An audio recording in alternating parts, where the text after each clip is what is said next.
নমস্কার, আমি অর্ধেন্দ্র চ্যাটার্জি।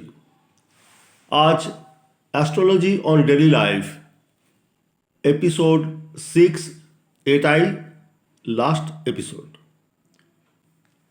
আপনাদের এর আগের 5টা এপিসোডে আমি জানিয়েছি যে কিভাবে অ্যাস্ট্রোলজি দৈনন্দিন জীবনে আমাদের গুরুত্বপূর্ণ ভূমিকা পালন করতে পারে। এবং গত এপিসোডে আমি আপনাদের দিয়েছিলাম যে গোটা দিন ধরে কি লগ্ন চলে এবং সেই লগ্নের স্টার কী করে বের করা যায়। যারা যেখানে থাকেন তারা সেভাবে লগ্ন বের করে নিতে পারেন যদি ইন্টারেস্টেড থাকেন, এবং লগ্নের স্টারও বের করে নিতে পারেন। এবার কথাটা হলো যে এই যে আপনি দিনের মালিক, লগ্নের মালিক এবং লগ্ন স্টারের যে মালিক, এই তিনটে গ্রহ যে আপনি পাচ্ছেন, এগুলো নিয়ে আপনি করবেনটা কি? এতে আপনার লাভটা কি? যারা আরেকটু অ্যাডভান্স স্টেজে যেতে চান তারা ওই স্টারটাকে 9টা পার্ট করে আপনি সাবেও যেতে পারেন। আমি গত এপিসোডে যেটা ডেসক্রিপশন সেকশন সেখানে আমি লিখে দিয়েছি, দেখে নেবেন। আর যারা প্রথমবার শুনছেন তাদের জন্য বলি, আপনারা আগে এপিসোড 1 থেকে 5 পর্যন্ত এই যে 5টা এপিসোড আগে আপনারা দেখে নিন, নাহলে কিন্তু এপিসোডটা মাথা মুন্ডু কিছু ডুববে না। ওটা আগে দেখে নিন। তাহলে শুরু করা যাক। এই যে প্ল্যানেটসগুলোর কথা আমি বলছিলাম যে ডে লর্ড, এই মুহূর্তে যা লগ্ন চলছে তার লর্ড, এই মুহূর্তে লগ্নের যা স্টার লর্ড, মানে তার লগ্নের যে স্টার চলছে তার লর্ড, এই যে গ্রহগুলোর কথা আমি বলছিলাম, এই গ্রহগুলোকে বলা হয় রুলিং প্ল্যানেটস। তো আপনাদের প্রথমেই বলেছিলাম, একদম প্রথমেই, যে অ্যাস্ট্রোলজি অন ডেলি লাইফের এই যে অংশটা, এই অংশতে আপনার টোটাল 4টে লেয়ার থাকে। 4টে লেয়ারের একদম প্রাথমিক লেয়ারটা ছিল, আপনারা জানেন যে কালার থেকে আপনি কি করে বুঝতে পারবেন আপনার সবথেকে উইকেস্ট প্ল্যানেট কোনটা। যদি সেটা না পারেন, কালারটা ঠিকমতো আইডেন্টিফাই করতে না পারেন, বলতে না পারেন, তাহলে আপনি দেখে নিন যে আপনার কোন রোগটা বারবার গোটা জীবন ধরে আপনাকে সাথিয়ে চলেছে। ঠিক আছে? যেমন আপনার ছোটোবেলা থেকে লিভার নিয়ে বড্ড প্রবলেম, জন্ডিস হয়েছে, তারপরে কিছু খেলে হজম হয় না, একটুতেই বমি বমি পায়, মানে একটা গা বমি বমি করে, চুল উস্কো মানে রুক্ষ হয়ে গেছে বা পড়ে গেছে, স্কিনের ঔজ্জ্বল্য নষ্ট হয়ে গেছে, মানে বৃহস্পতির যে ডিজিজগুলো, লিভারের যে ডিজিজগুলো। তাহলে এই যে লিভারের প্রবলেমের জন্য আপনি সারা জীবন ধরে ভুগছেন, একের পর এক প্রবলেম হচ্ছে, হ্যাঁ, তার মানে বুঝতে হবে যে বৃহস্পতি আপনার খুব খারাপ আছে। তাহলে বৃহস্পতি রিলেটেড কী কী রোগ বা কী কী প্রফেশন বা কী কী সাবজেক্টস, এগুলো আমি আগের এপিসোডগুলোতে আমি বলেছি। যারা প্রথমবার শুনছেন তারা একবার 1 থেকে 5 পর্যন্ত এপিসোডগুলো দেখে নিন, নাহলে কিচ্ছু বুঝতে পারবেন না।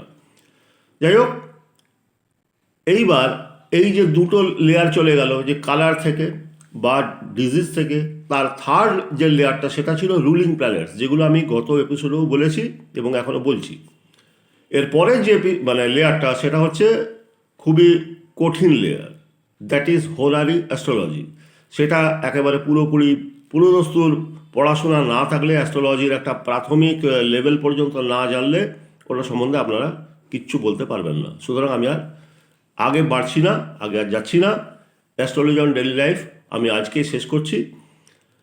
তবে আপনারা নিজেরা এগুলো প্র্যাকটিস করতে পারেন। আমি আজকেও পুরুলিয়াতে গোটা দিন ধরে কি লগ্ন চলবে এবং সেই লগ্নের স্টার কখন, মানে কটা থেকে কটা পর্যন্ত চলবে, যদি আপনারা ইন্টারেস্টেড থাকেন তাহলে নিজেরা একটু ক্যালকুলেশন করে বের করে নিন। এই চার্টটি দেখে সঙ্গে সঙ্গে ভিডিওটি পজ করুন এবং স্ক্রিনশট নিয়ে নিন।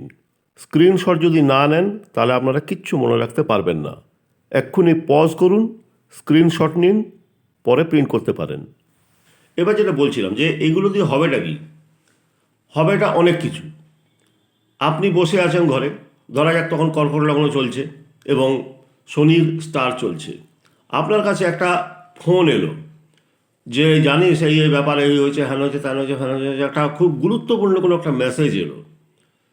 তো আপনি একেবারে হতভম্ব হয়ে গেলেন।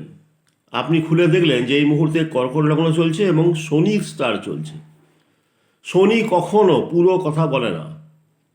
শনি এমন একটা প্ল্যানেট যে কখনো খুলে কথা বলে না, সব কিছু একেবারে ডিটেলসে বলে না।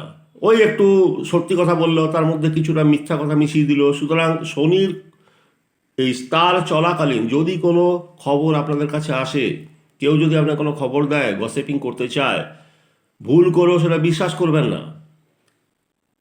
ঠিক আছে? যদি রাহুর স্টার চলে, ধরা যাক তুলা লগ্ন চলছে, তার সঙ্গে রাহুর একটা স্টার চলছে, তবে আবার বলছি, এই যে প্রথম 5 মাস জানুয়ারি থেকে মে, এই 5 মাস রাহু নিজের ফর্মে কাজ করতে পারবে না, কারণ রাহুর উপর বৃহস্পতির দৃষ্টি আছে। সুতরাং রাহুকে মানে ও এমনিতে গোড়ায় মিথ্যা কথা বলে, কিন্তু এই প্রথম 5 মাস যতক্ষণ বৃহস্পতির দৃষ্টি রাহুর উপরে আছে, জানুয়ারি থেকে মে পর্যন্ত রাহু নেই, অর্থাৎ ভালোই হয়ে গেছে বলা যায়। একটা মানে খুব মাতাল লোক, পাগল লোক, সে এখন একটা খুব কড়া ডিসিপ্লিন অফিসারের আন্ডারে পড়ে রেখেছে, সুতরাং সে আর বদমাশি করতে পারছে না। তাহলে আপনি এই যে গোটা দিনটাকে যে বিভিন্ন রকমের ঘটনাগুলো ঘটছে, আপনি কোনো একটা ডিসিশন নিতে চান, কোথাও আপনি বেরোতে চান, একটা শুভ কাজে বেরোতে চান, তো আপনি জানেন যে আপনার কোন গ্রহটা খারাপ আছে, তাহলে আপনি ডেফিনেটলি সেই গ্রহের স্টারগুলো যখন চলবে, তাহলে নিশ্চয়ই সেটাই আপনি বেরোবেন না। বেরোলে নিজেই বুঝবেন, ভুগতে হবে আপনাকে। হ্যাঁ, ধরা যাক কর্কট লগ্নের একটি লোক, সে শনি স্টারে কোনো একটা কাজের জন্য বেরোলো, গোটা দিন তাকে ঘুরতে হবে, কিচ্ছু হবে না, ঘোরাঘুরি করে সময় নষ্ট করে টাকা নষ্ট করে ফিরে আসবে। সুতরাং কর্কট লগ্নের লোকের জন্য যেহেতু শনি অত্যন্ত খারাপ প্ল্যানেট, অত্যন্ত খারাপ, এবং এই বছরের প্রায় গোটাটাই শনি নিজের স্থানেই বসে আছে, সুতরাং কর্কট লগ্নের লোকদের আমি বলছি শনিবার বিশেষ করে অ্যাভয়েড করবেন, কোনো গুরুত্বপূর্ণ কাজ রাখবেন না, বিশেষ করে টাকা ইনভেস্টমেন্টের ব্যাপারে, কারোর সঙ্গে কোনো এগ্রিমেন্টের ব্যাপারে, কোথাও যাওয়ার ব্যাপারে কর্কট লগ্নের লোকেরা সচেতন হয়ে যান। সিংহ লগ্নের লোকদের ক্ষেত্রে একই ব্যাপার, শনিবার সতর্ক থাকুন, আপনার হেলথ হ্যাজার্ডস হতে বাধ্য। শনি আপনার 8 নম্বর ঘরেই বসে আছে এবং শনি স্থানেই বসে আছে, সুতরাং প্রথম মানে 5 মাস বলবো না, প্রায় গোটা বছরটাই শরীর নিয়ে আপনাকে ভুগতে হবে, বিশেষ করে শনিবারগুলোতে। শনি রেজাল্ট দেবে শনিবারই মেনলি। সেই রকম আপনি বুঝতে পারছেন যে আপনার যদি কোনো গ্রহ খারাপ থাকে, তাহলে বা আপনার বাচ্চার কোনো গ্রহ খারাপ থাকে, তাহলে আপনি তাকে সেই দিকে প্রমোট করবেন না, তাকে যেতে বলবেন না। যে ছেলেটা, আমি আগেও বলেছি যে ছেলেটা রক্তে ভয় পায়, যার মঙ্গল খুব দুর্বল, যে অঙ্কে ভীষণ ভয় পায়, যার সাহস নেই, স্ট্যামিনা নেই, ধৈর্য নেই, সাহস নেই, সেই সব বাচ্চাদের আপনি যদি জবরদস্তি ইঞ্জিনিয়ারিং পড়াতে চান, ডাক্তারি পড়াতে চান, বা ইঞ্জিনিয়ারিং লাইনে পাঠান, এক্সিকিউটিভ ইঞ্জিনিয়ারের দিকে, মানে ইঞ্জিনিয়ারিং বা ডাক্তারি পড়তে গেলে মঙ্গল মাস্ট, তাহলে সেই ছেলেটা একেবারে মুখ থুবড়ে পড়বে। হ্যাঁ, জবরদস্তি আপনি টাকা দিয়ে, আজকাল তো অনেককে দেখছি যে প্রচুর টাকা দিয়ে 1 কোটি 1.5 কোটি টাকা দিয়ে বাচ্চাকে ডাক্তার বানাতে চাইছে, কিন্তু এরা ডাক্তার থোড়েই হবে। হ্যাঁ, পাশে ডিগ্রি লেখা থাকবে হয়তো ডাক্তার, জীবনে ডাক্তারি এরা করতে পারবে না।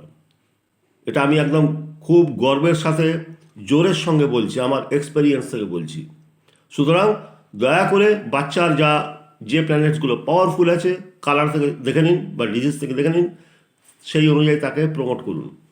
দৈনন্দিন জীবনে আরও অনেক কিছু আছে, যেমন আমি একটু আগে বললাম যে আপনি হয়তো ঘরে বসে আছেন, এবার একটা কোনো জিনিস অনলাইনে অর্ডার করছেন। এই অর্ডারের ক্ষেত্রে আপনি একটা অদ্ভুত ব্যাপার দেখতে পাবেন, যে যখনই শুক্রের স্টার চলবে বা বুধের স্টার চলবে, আপনি চার্ট থেকে ইজিলি বুঝতে পেরে যাবেন, আমি তো চার্টটা দিয়েই দিলাম, তখনই আপনার অনলাইন করার মানে মন হবে আর কি। কারণ এই শুক্র বুধ এরা হচ্ছে related with fashion, related with marketing, related with shopping. তো আপনার ইচ্ছে হবে একটু করি।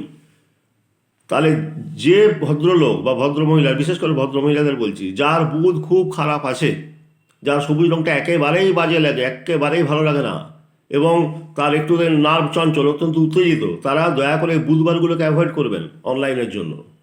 নাহলে কিন্তু যা আসবে মাল ভালো পাবেন না, ঠকে যাবেন, আবার আপনাকে আনাতে হবে, এই হলো ব্যাপার। মোদ্দা কথা হলো এই, যে আপনি আপনার উইকেস্ট প্ল্যানেটকে অবশ্যই আইডেন্টিফাই করুন। এই আইডেন্টিফাই না করলে কিন্তু বিপদে পড়বেন। সাধারণ আমাদের জীবনে এই অ্যাস্ট্রোলজির বেশ কিছু মজার মজার ব্যাপার স্যাপার ঘটে। যেমন মনে করুন, দু একটা উদাহরণ দিলে আপনারা বুঝতে পারবেন।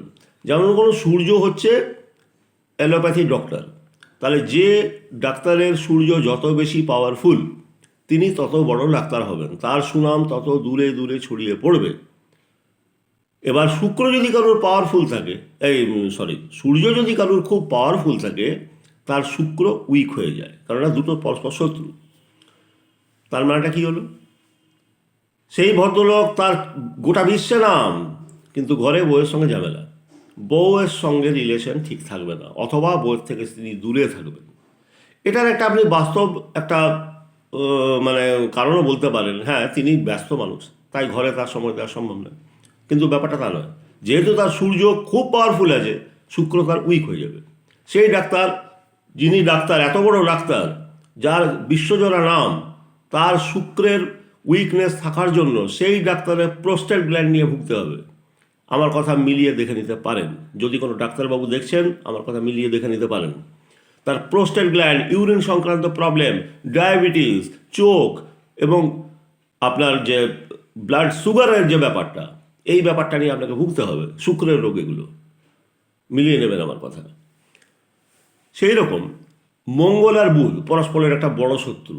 মঙ্গলের আন্ডারে কি পাওয়া যায়? পুলিশ ডিপার্টমেন্ট, মিলিটারি ডিপার্টমেন্ট, বড় বড় ইঞ্জিনিয়ার্স, বড় বড় এক্সিকিউটিভ ব্যাপার স্যাপার, যারা টেকনিক্যাল পার্সনস, তারা যখন বুধের লোকের আন্ডারে পড়ে, বুধ মনে হচ্ছে অ্যাস্ট্রোলজার, উকিল, তাহলে আমি দেখেছি বা আপনারাও দেখেছেন যে আপনারা নিজেরাও যদি একজন বিশাল বড় এক্সিকিউটিভ ইঞ্জিনিয়ার, সেই ইঞ্জিনিয়ার মানে আপনি মঙ্গলের লোক, তিনি যখন কোনো বুধের লোকের আন্ডারে পড়েন, সে অ্যাস্ট্রোলজারই হোক চাই পেটি লয়ার্সই হোক, তাদের অবস্থা বড়ই করুণ হয়। ঠিক আছে?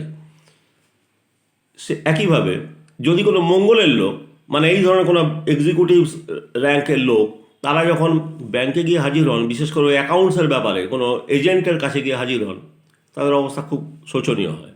উল্টো রেজাল্টও হয়। যেমন মনে করুন কোনো ব্যাংকের লোক, ব্যাংকের ঠিক বলবো না, ব্যাংক তো বৃহস্পতির আন্ডারে, মানে কোনো এই অ্যাস্ট্রোলজার বা বুধ সংক্রান্ত যারা এজেন্সি বা মানে যারা কথা বেঁচে মানে পয়সা রোজগার করে, এই ধরনের লোকজন যারা বসে বসেই রোজগার করে আর কি, এই ধরনের লোকের যখন একটা সামান্য গাড়ির খারাপ হয়, একটু সামান্য টেকনিক্যাল প্রবলেম হয়, তাকে দৌড়াতে হয় ওই মিস্ত্রির কাছে। মিস্ত্রি মানে টেকনিক্যাল পার্সন, মঙ্গলের কাছে দৌড়াতে হয়, এবং এই মিস্ত্রির কাছে গিয়ে তাদের প্রচুর টাকা নষ্ট করতে হয়।